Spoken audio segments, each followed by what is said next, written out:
Hello to everybody. I hope that you're doing well. It is the Wednesday afternoon on the 17th of February. We're coming to you live just after the hour of 3 p.m. South African Standard Time. And as you can see, we're back. Since last year, you haven't seen us for a while, but as promised, we're back within such a time as this. And we're so excited because in studio this afternoon, we have Nomkibelo Mdlalose and Daniela Genrich. And we're going to learn a whole lot about these colleagues and friends that are doing some amazing work in this time that we find ourselves. So welcome to my dear colleagues, and we'll meet them right about now. So let us get out of the screen share as we're broadcasting via Zoom to you all. And I'll ask my colleagues to unmute their mics and their videos. And here they are. Ladies and gentlemen, please welcome when you get to see the resource, Nomki and Daniela. Good afternoon, friends. How are you? Afternoon, Seth. Afternoon, Nomki. How are you doing this afternoon? Hi, Seth. Hi, Nomki, and hi, everybody. Great to be here. So good to have you all on in such a time as this. Friends, as we gather this afternoon for the month of February and into March, we're going to be focusing on servant leadership.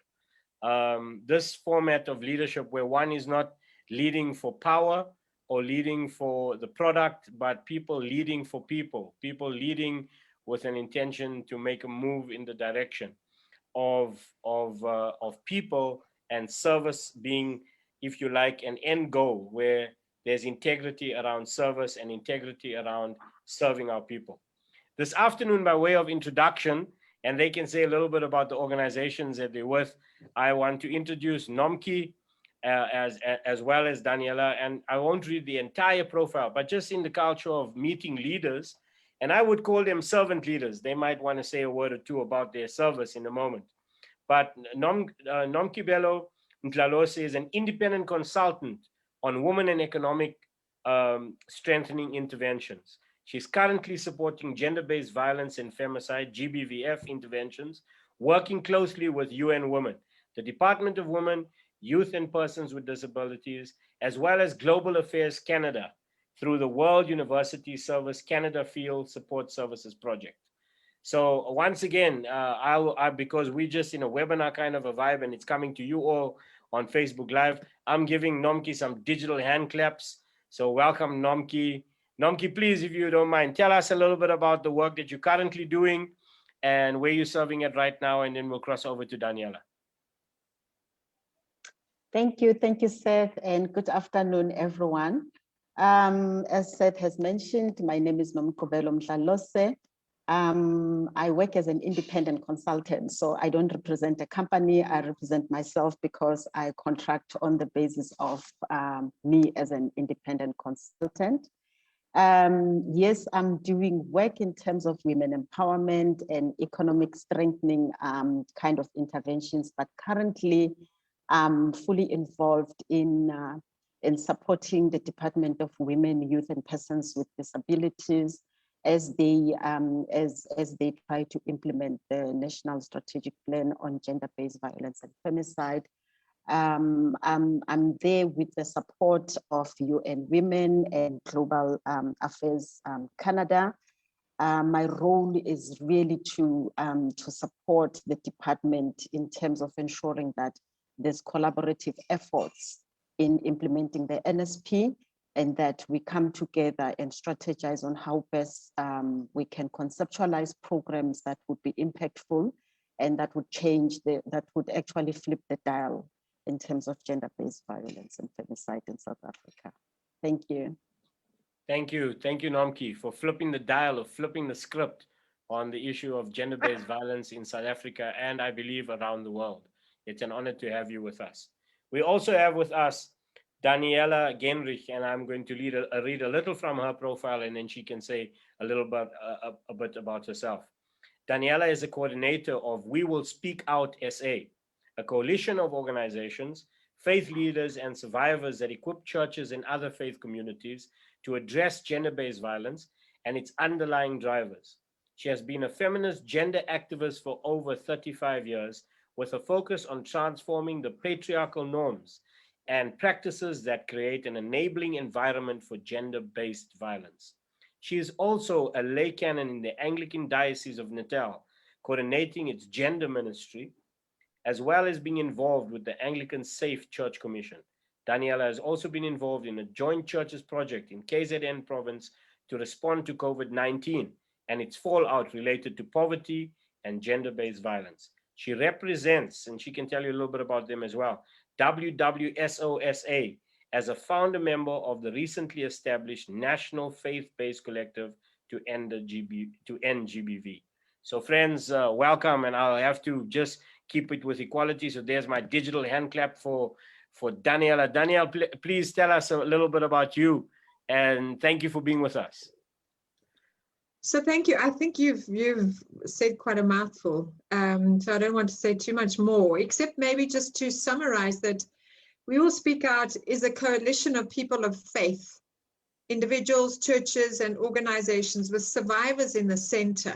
And I emphasize the survivors in the center that speak out, stand up, collaborate, share knowledge, challenge paradigms, act, and campaign to stop sexual and gender-based violence. And that is a very strong focus. And collaboration is a very strong focus. And I don't want to spend too long, except to emphasize that I believe very firmly that the faith sector has an enormous role to play, either in blocking progress with regard to the National Strategic Plan to end gender-based violence, or to become a key player that can really influence attitudes and underlying mindsets. And I have a very deep passion to help to equip the faith sector from all different backgrounds to really be part of us working together to achieve that. I work quite closely with Nomki in the national GBV, the faith-based collective to end gender-based violence. And I really believe that working together is the only way that we will ever be able to bring about a real transformation at root in our society. So thank you. Wow, thank you, Daniela and Nomki, for being with us. Part of our learning with you today, before we get into a time of story sharing, I'd like to just ask you about your own service and how you would, in a way, define for us or share with us your thoughts on servant leadership. How have you served, and how do you describe servant leadership to people in the work that you're doing, especially since most of you are serving in the space, both of you are serving the space of ending gender-based violence. Over to you, Nomki.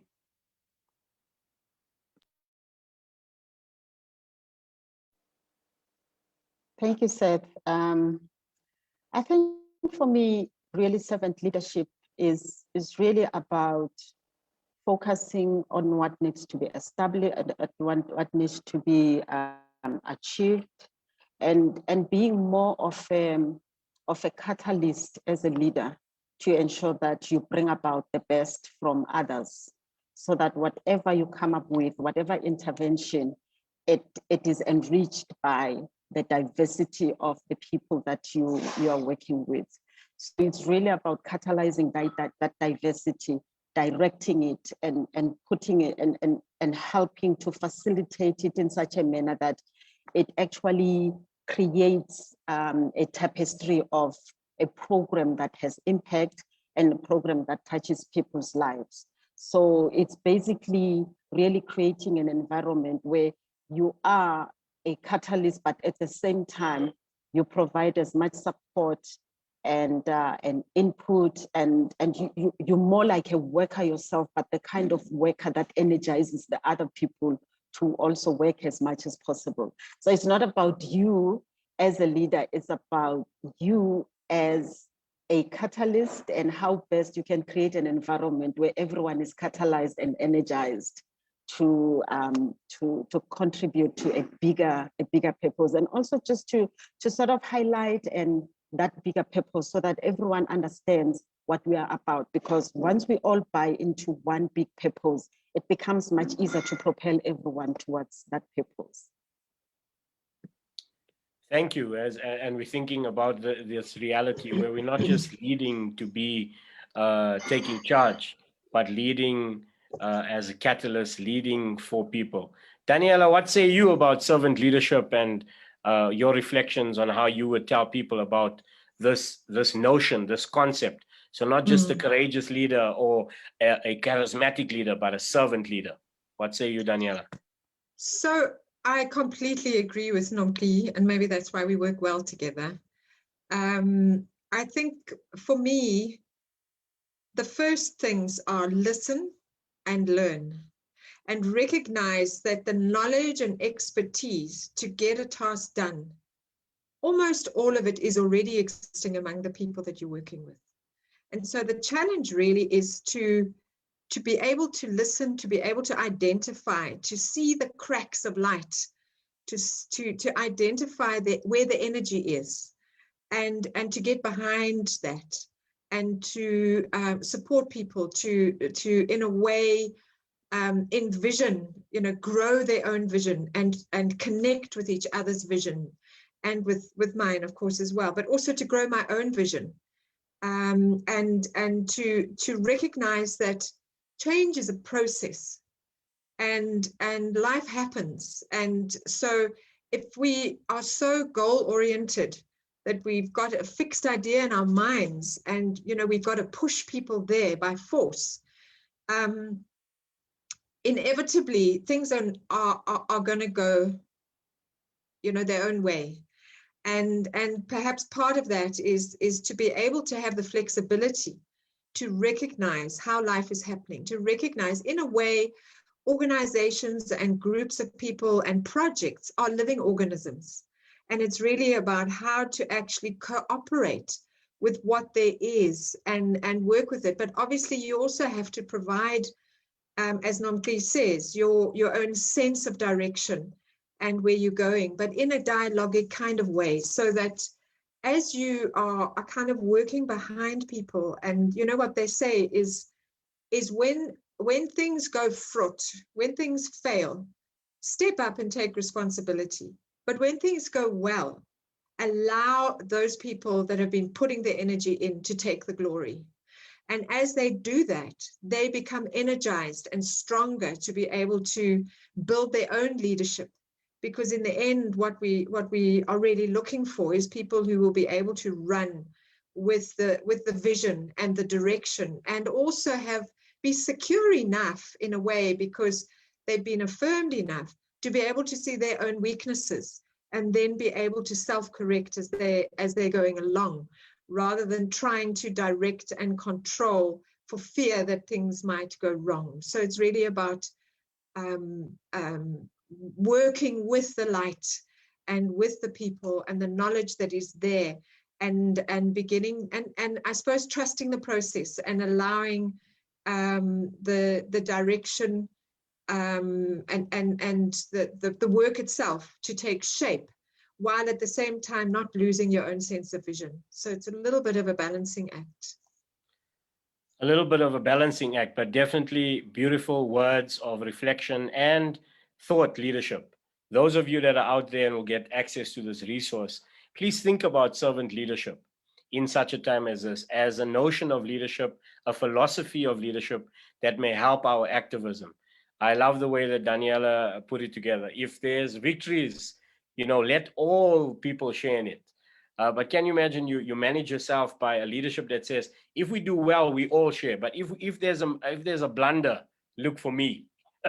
It kind of, again, it flips the script. So if you're out there thinking about service, thinking about getting alongside acts of kindness, consider servant leadership. If you're an academic or if you're working within a faith-based organization, have a read up on servant leadership. Let me do a screen share with us at this time and give you a resource that we've reflected on in the past week.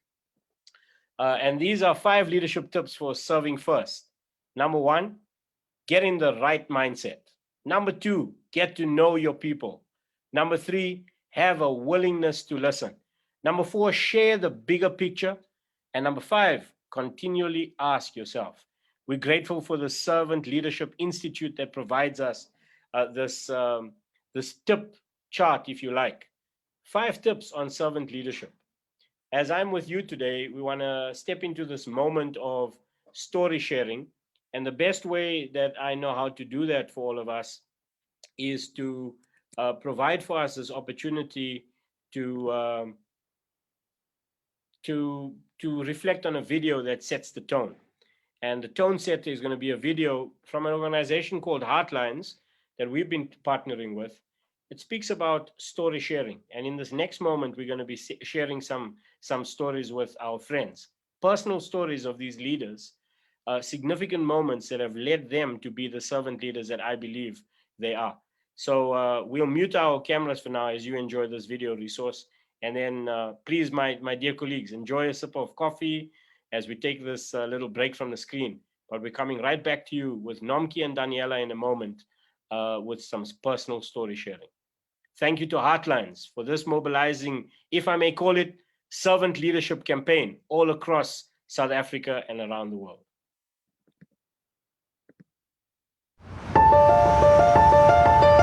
The world moves fast around us. Sometimes it feels like a blur. We pass each other and make judgments of each other constantly. You're doing it right now, seeing this woman across the street. We cross and recross, but rarely connect. We struggle to understand each other, so we don't trust each other. I know your name, but I don't know who you are.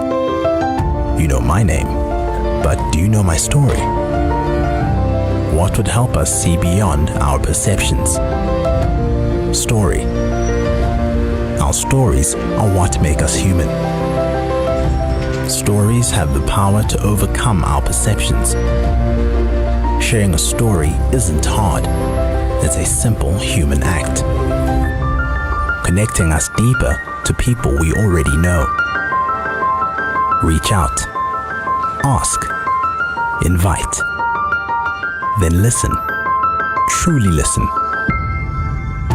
Stories have the power to overcome our perceptions. They help us understand. Ask, listen, tell. It's our way of building our nation. Heartlines has developed resources to help you on this journey.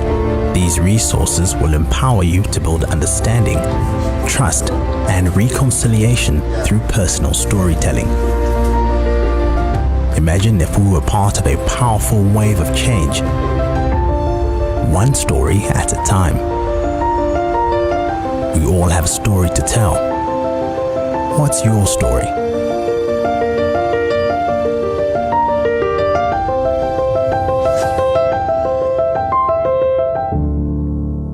Well, we're grateful for the work that Heartlines is doing around South Africa. And those of you that may have heard of the movie Beyond the River, there are some beautiful resources that are coming around values-based leadership. Today, we are considering servant leadership, and we are in studio with my colleagues, Daniela and Nomkibelo. And with that video in place, we'd like to take a moment right now. So please, my colleagues, if you're with me, switch on your videos and unmute your mics.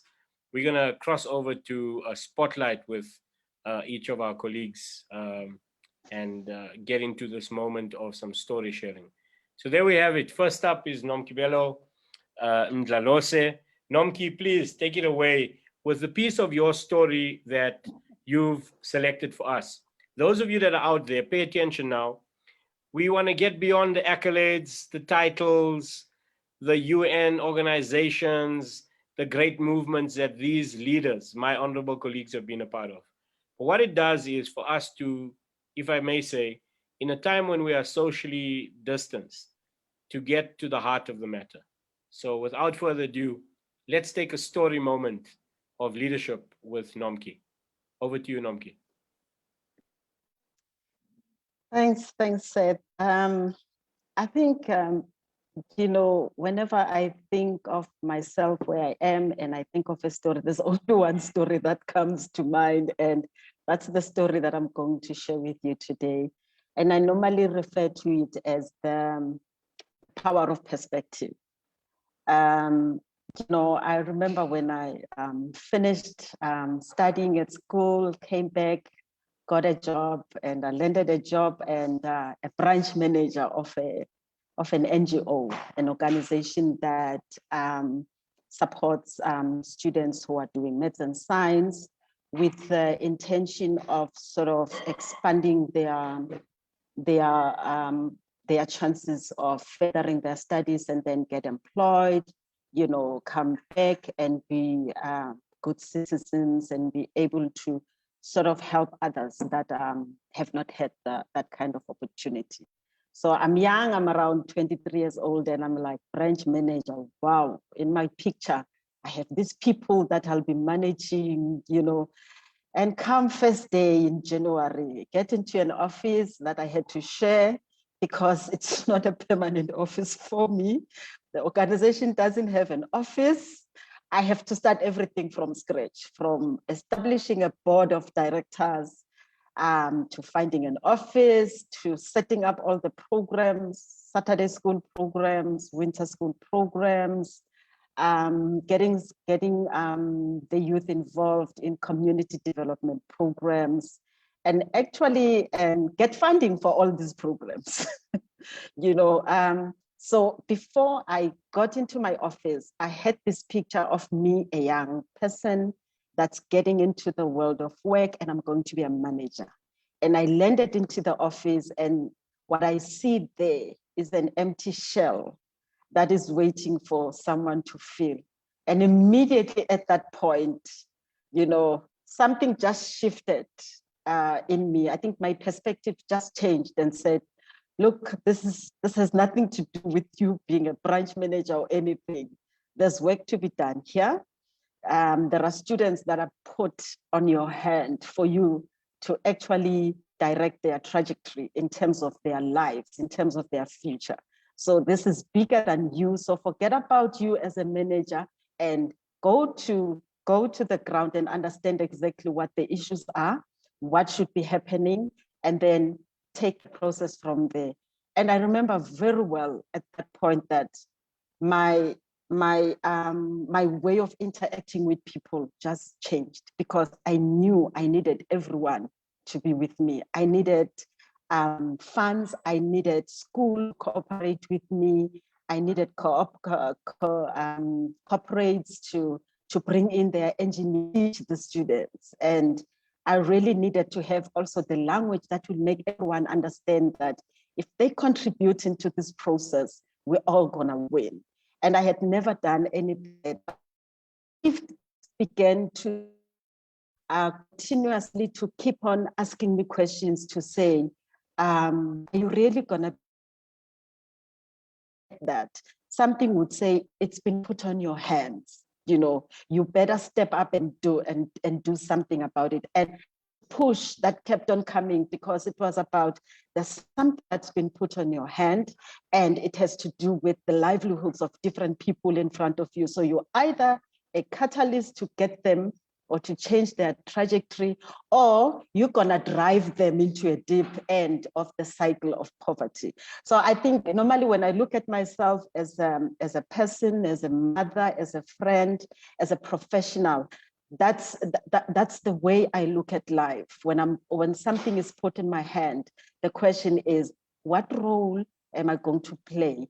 Am I going to look at myself and say, I've arrived, or am I going to then take it with both hands and make something out of it that people will come out of it and say, you've given me an opportunity to be who I am. You've played a role in helping me understand my own journey. And that's when I started understanding what development is about, because it's really about holding people as they traverse their own journeys, not me imposing my journey on them, and understanding where they are with their journey and where they want to go, because whatever destination, sometimes I would define it my way, but they have their own destination. But just the understanding that would come together, agree on the destination, and thereafter agree that this is how we're going to walk together to get to where we're going.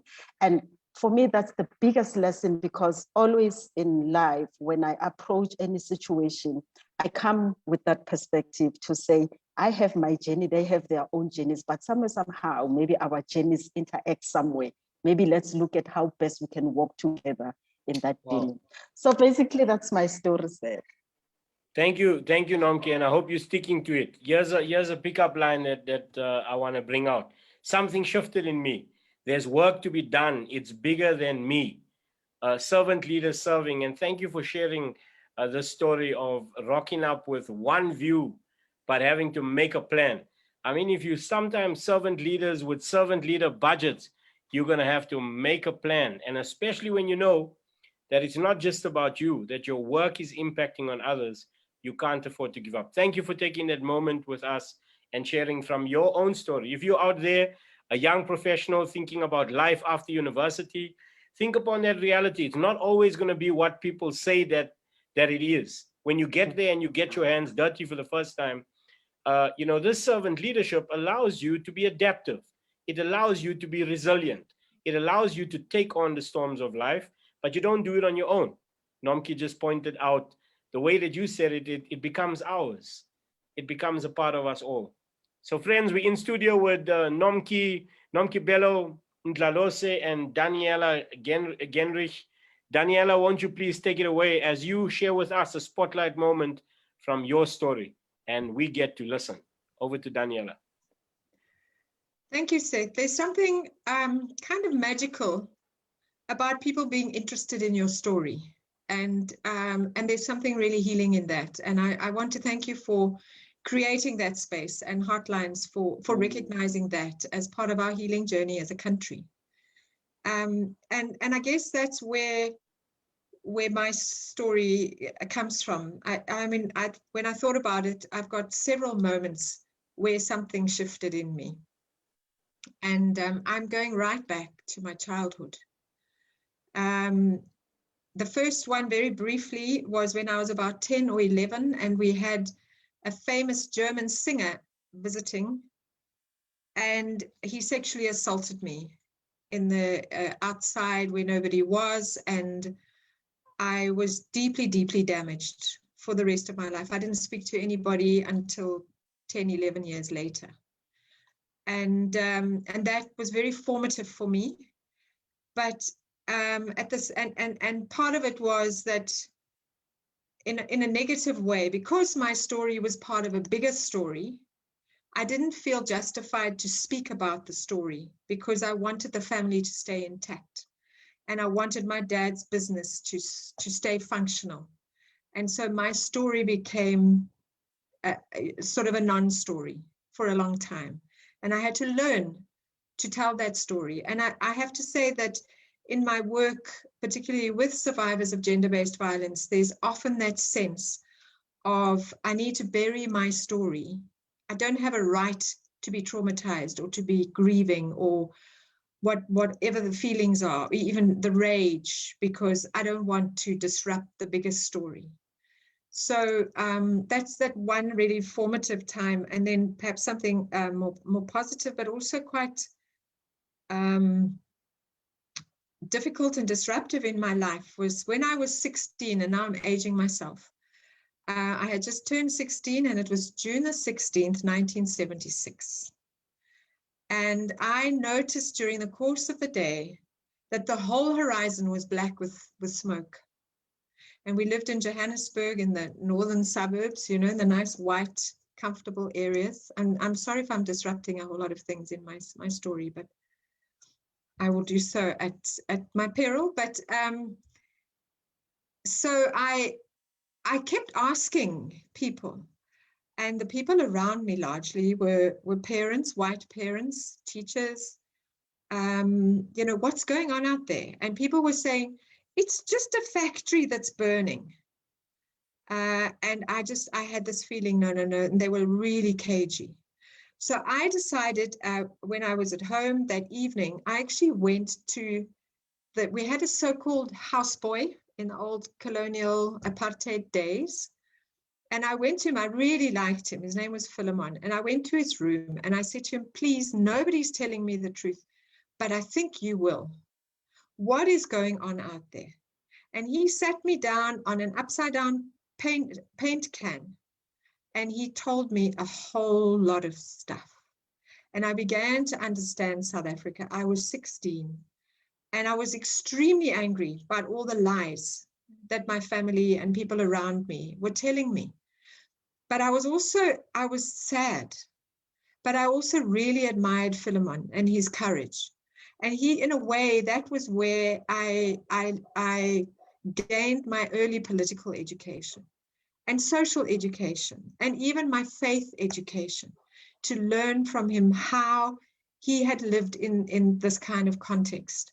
And I often went to his room at night. And unfortunately, at some point, my parents discovered it, and he was actually dismissed.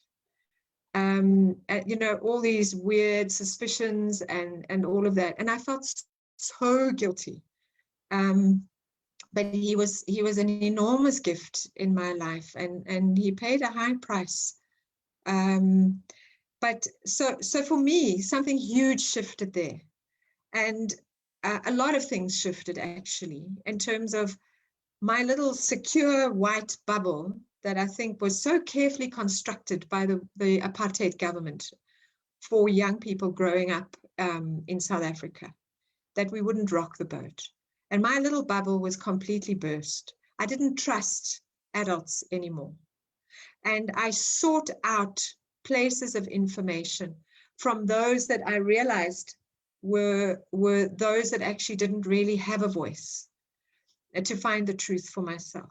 And so that's been a really important part of my journey. And as I've grown in becoming more integrated and comfortable with my own survivor status, journeying with survivors as part of We Will Speak Out has also been a really important learning for me, and recognizing the deep, deep wisdom among survivors. And I honestly think that one of the reasons why our many attempts in this country and all over the world to find solutions for the issue of gender-based violence is because we are not taking survivors seriously, and we are not listening to the stories of the experts who understand what is needed and what safety might mean, and their leadership.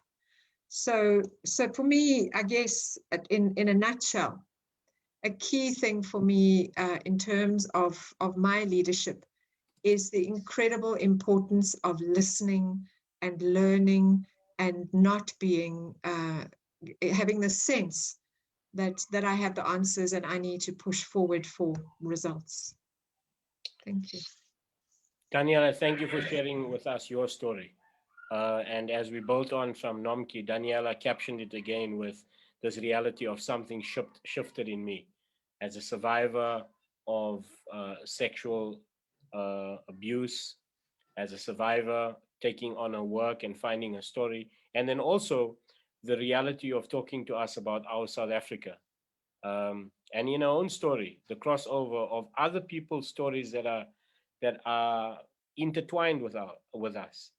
For our own information, for our own journey of life, another person pays a higher price. But I know that Daniela has invested a lot of her 35 years of activism paying it forward. And I want to thank you, colleagues. Is there anything that, as I say thank you to each of you, is there anything that you'd like to say to one another as we've listened together? Just a reflection. Maybe I'll begin. I think as I'm just listening today, because that's part of this What's Your Story piece, I'm moved by your courage. I'm moved by your servant leadership.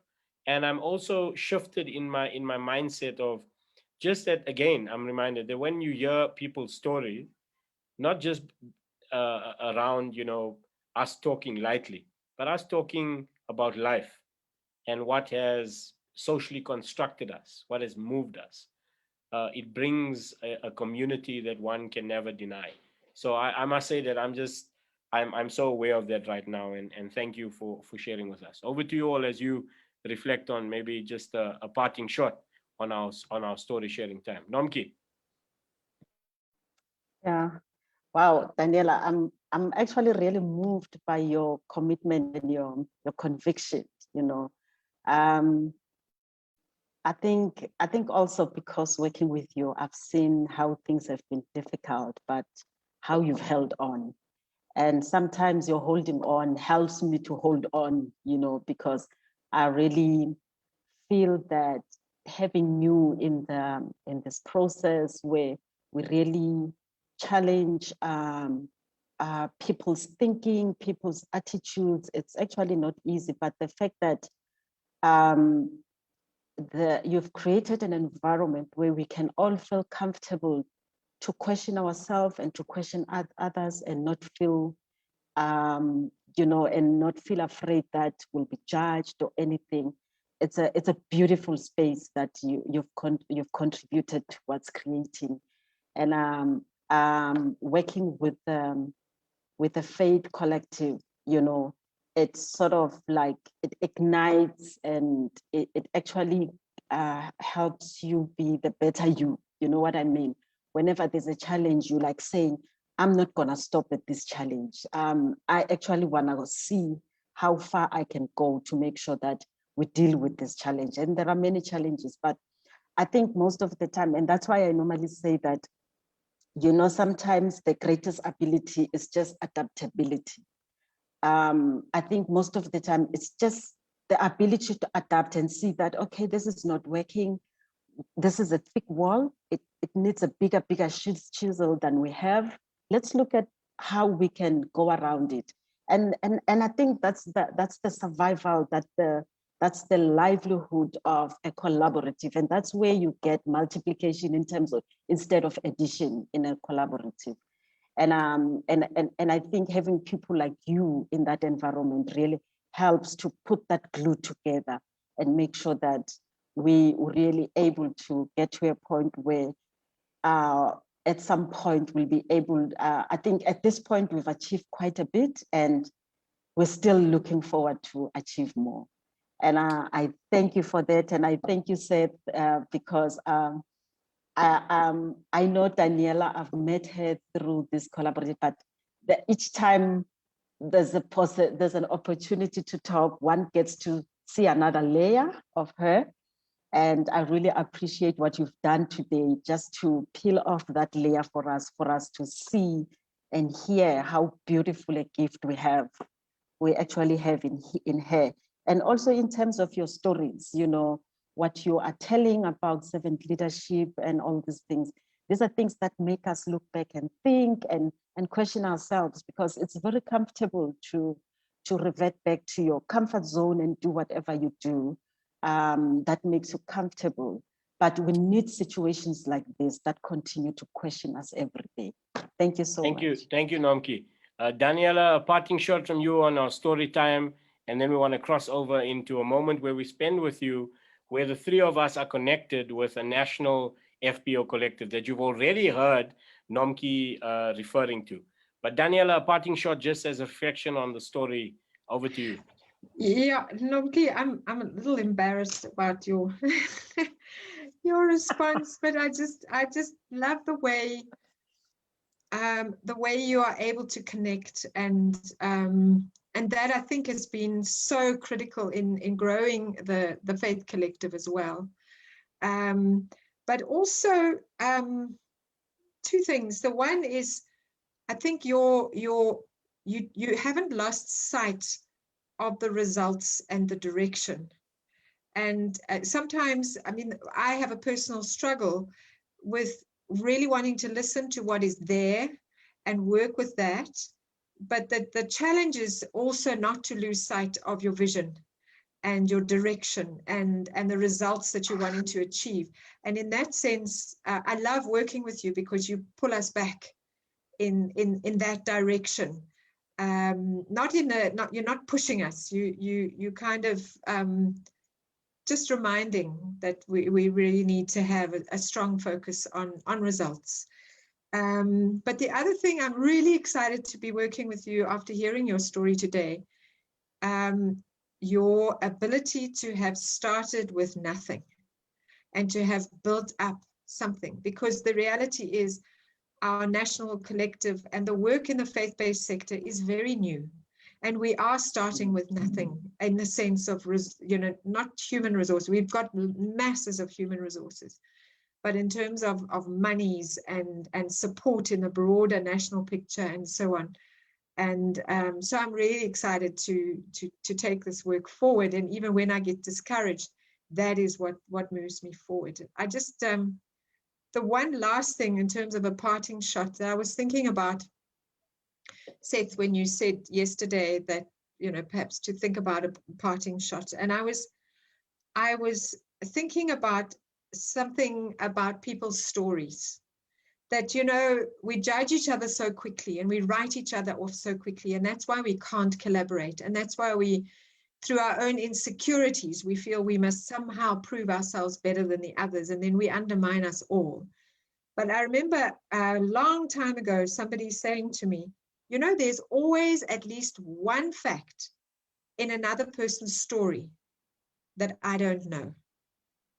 And I need to be open to that and allow them to open up my imagination. And part of that, I suppose, through that is this thing, and perhaps for all of us to always remember, we don't need to prove anything to anyone as leaders. And, we only have one body, we only have one life. And I believe to live it fully, we have to live it deeply. We have to have the courage to live it deeply and to listen to one another deeply and to take the risks that are needed. So yeah, that's from me. Thank you. Thank you. Friends, stay with us. We want to move quickly into this national focus. Part of the reason of having Nomki and Daniel with us this afternoon is to, how I met them is part of the work that we're doing around gender-based violence. And we met them through a colleague of mine, a friend. And part of my own story is to have been mentored by women leaders. So Dr. Nontando Hadebe, over the last 4 or 5 years of my life, has been a mentor and a friend. And she's opened up doors of access for me to work as a person of reconciliation and justice, as a person who works within the church. So those of you that are out there, and if you haven't met Dr. Nontando Hadebe, you may wonder, how is it that Seth is connected? But in my own story, she's been a key part of my journey around HIV/AIDS education, GBF understanding, this ecumenical world of working with academics and community activists. And so through that, we connected. But also part of my own story many years ago, and my colleagues have shared, so I should share some as well, was a journey around learning about service, learning about life from my partner, who has now become my partner for life, Marisha. And way back when, I say this to you all, in our own culture and context, as a South African of African Indian heritage, we have a big gamble about the name. When I get married, I want to keep the name. And my dear partner and friend, who now today would also be described as the mother of my children and my covenant love partner, Marisha, decided that when we started out life, no, she was going to keep her name. And here we were out in the streets of Lenasia, driving in a car, and this became a heated debate. And I said, well, if you're going to marry me, you're going to marry me. You're going to keep my name. And she said, no, I've got my own name. And lo and behold, that began a courageous, if I may call, a robust conversation of me being entered into a space that my whole life up until that time of 19 and 20 had never taught me. My reason for saying this is, who are the voices that we are listening to? And as I have these colleagues, Nomki and Daniela, around, there are voices that we need to bring to the table that are going to challenge us and are going to bring out the best posturing of us as leaders to serve our people. But let me cross with that from my story, as I've received from my colleagues. And I must say, I'm still on my journey. I'm still on a journey of learning and leadership. But here's another insightful project that's happening nationally. You've heard a little bit about Heartlines and what's your story. Let me turn now to the voice of Bafana Khumalo, a founder of Sonke Justice and their work, and also a director of strategic partnerships. And we don't have him with us. I guess at another time I'll have the honor to be speaking to him. But for now, let's cross over and learn a little bit about the FPO Collective. which Daniela, myself, and Nomki are going to close on in this In Such a Time as This piece. Over to Bafana as he shares with us and makes a call to us. So let's enjoy this piece of video excerpt. Over to Bafana. Fellow South Africans, we are a group of faith-based organizations and individuals working in our own spaces to create a South Africa free from gender injustice and gender-based violence in any form.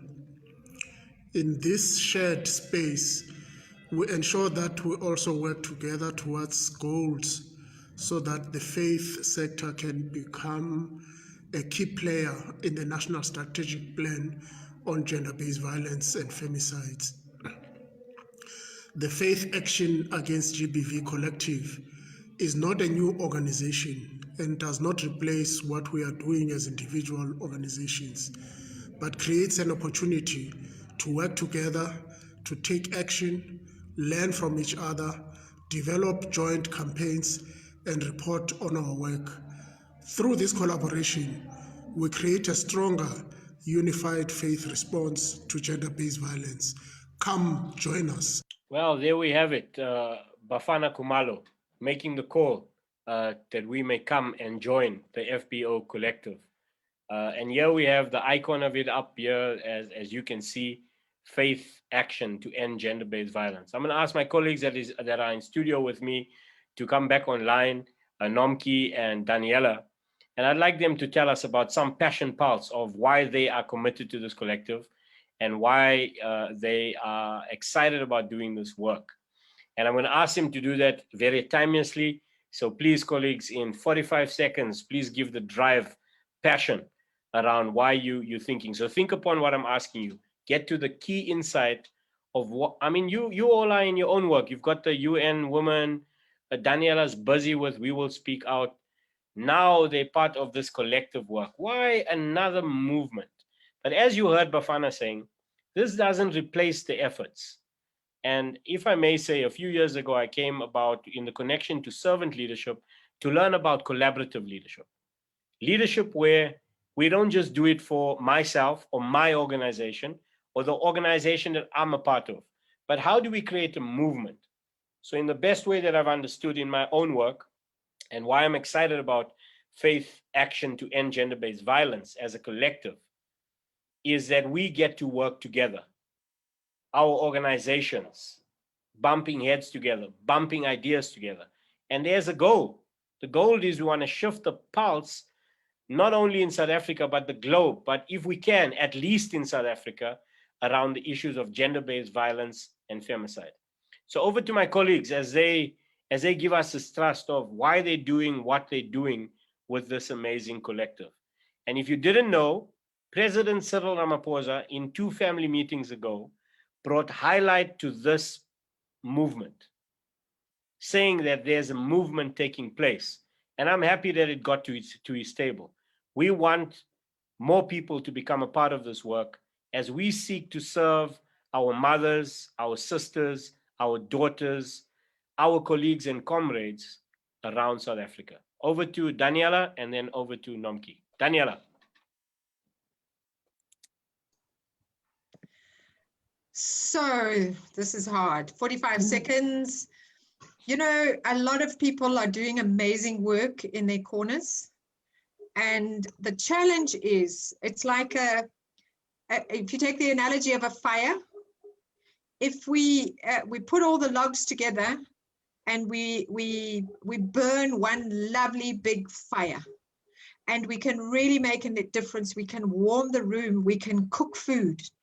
But as long as we are in our little pieces of wood, in our own corners, what happens is even once we have our fire and we burn our fire, it goes out quickly. And so the impact of what we do is minimized. And the exciting thing about this work is not only just that we need to really shift the critical mass and really make an impact on the way people think and understand how men and women relate in a much healthier way. but also that we can learn from one another, and what we're doing in our own little logs becomes stronger at the same time. Thank you, Daniela. Nomki, why are you with this collective, and what's the passion pulse that's allowing you to serve there? I think, yeah, what Daniela said about collaboration, you know, like I said, I think when you collaborate, you don't work in addition, you work in multiplication. And I think for me, this process has actually proven that you work in multiplication. But I think another thing is that with the faith sector, I think just the realization and the self-introspection that the leadership has been prepared to go through, you know, in terms of understanding where the sector might have contributed to gender-based violence, and also then saying, what can we do to change the situation? And I think they're sort of like ensuring that the people who come after them, or whoever is now looking at the change, they can understand that we don't have to walk with the dysfunction that is modeled in front of us. You know, we can change things and start walking in a new dimension that is more beneficial for the country. And I think that's what the faith action to end gender-based violence is about. Create a new modeling of what functionality is about, and how to understand gender-based violence and how to address it and prevent it in society. Beautiful. We get to share this together. I'm also part of the FPO collective, and I work with the comms team, where we are seeking to see what we can do around getting the word out for this collective to grow, for it to move into the highways and the byways of South Africa, Southern Africa, and around the world. And it's really an honor to work with people that are committed to us all working together, an inclusive ecosystem of equitability and justice, where we're not just looking out for ourselves and our own end of the year goals. I'm coming to Daniela. And let me just say that we have a 6-month pilot that is currently taking place that I'm a part of, where once a month we get to meet, you know, as learners, to actively participate with amazing teachers, lecturers, Bible profs, people that are leaders in their own rights, teaching us and moving us along. So friends, if you haven't heard about the FPO collective to end gender-based violence and femicide, please get in contact with us. You can contact us here on my Facebook page, and I will also be posting this link into a few groups. Daniela, you had something to say. Just one last 10-second thing. I think many people of faith and church people in particular almost have a feeling that gender justice and gender-based violence is an add-on to their ministry. And it's something in addition. I want to say it is core. Our gendered identity, who we are, how we relate, is core to our ministry. And ending violence is core to responding to God's call to bring healing to our land and our community and to God's people. Thank you. Sorry, we want to summarize. Thank you, Daniela. We want to summarize our time with you all this afternoon, and thank you for coming online. For those of you that have not been around for a while and have missed out on In Such a Time as This, we are back. We possibly will be doing about 2 to 3 shows like this throughout the year. And for this year, 2021, we're going to be featuring more people, more stories from the FPO collective, as well as the other organizations that we are honored to serve with. As my friends and I close out, I'd like them to give a closing resolve. So kind of way of reflection in this, if you call it live broadcast or webinar, where it's my honor to be in conversation with Daniela and Nomki. We've heard about servant leadership, we've heard about story, we've heard about the FPO collective. We want to give a closing angle around our leadership to serve. And as we do, we take a moment to reflect, and I'll begin and then forward over to Nomki and Daniela to close out. So there's our reflection moment. As you've been listening to us, as you've been engaging, where are you called to serve in such a time as this? The world is still facing a global pandemic. We have these complexity of the pandemics that have stayed very alive in South Africa. The issue of racism has continued to rear its ugly head. The issue of gender-based violence has come up right up in our faces over the many months throughout this last year of the pandemic. But where are you called to serve? How will you make your work for the community that you're part of? And I hope, like I believe Brené Brown says, you either embrace, and I'm paraphrasing her words, you either embrace your story, or you're always going to be standing outside your story, hustling for your worthiness. My parting words to you today is, let's serve with excellence for the collaborative, for the beloved community, with this adaptability and a call to see shifts, important shifts in our own lives, in the lives of others, and the global environment that we are in. Thank you very much for being a part of us today. Over to Nomki and then to Daniela.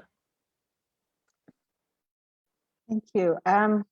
You know, as we reflect, what comes to my mind is that, you know, as people, I really believe that we are hardwired for greatness, for success. We don't plan for mediocre or anything. We all want to be great. But I think the problem is that we might not know the pathway to that greatness. And I think if we can just commit to understanding that the pathway will not always be rosy, the pathway will have roadblocks and things like that. But if you just hang on to it and surround yourself with people that make you the best person that you can ever be, you will overcome all your challenges. So you'll be able to be in every environment like the FBO collective to fight battles that we can all work together on and win them. Thanks. Thank you, Nomki. Over to Daniela. You know, I love the embrace your own story. And perhaps part of that is also be open to being surprised. Take risks, listen, not only to others, but to the deep calling that's at the core of your soul, and walk in that path. And as Paulo Freire says, to have the courage to make the path while we're walking. Thank you. Wow, there's nothing more to say other than to say life is not only about hard talking, robust engagement. We know how we do this within the space that I work, across spaces like Heartlines and the FBO Collective. We like parting with some fun. And I've got the poetic words of what I call a justice artist, Amos Marad. He's actually in Canada right now, Nomki, and we must maybe connect you all. But he uses his poetic words, and the song that he's going to do is called The Irony. But the opening piece of this hip hop track says, what are we going to do for we are made for such a time as this. So check this out as we close out with you all. And my colleagues know what to do with me. And as we do that together and enjoy some piece of some groove. So keep your videos on and enjoy the beautiful, smooth jams of Yeah, Yeah, Amos Marad, The Irony.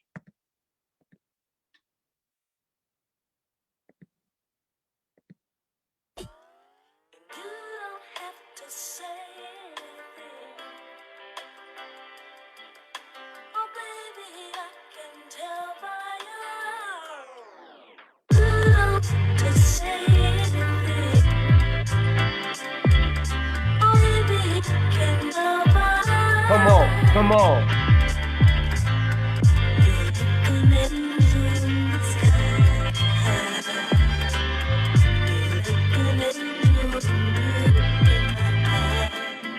Yeah, created and made for such a time as this. No more questions about my purpose, ain't it obvious? The time to say right is wrong, do the opposite. Is there anybody righteous doing music? Now these days, righteous ways are even twisted. We had ambassadors of truth, but they missed it. Drink the Kool-Aid raw to turn the misfits. On the war tour, what you doing that for? We can't ignore no more the sick and the poor. When there's people in need, that's right outside our door.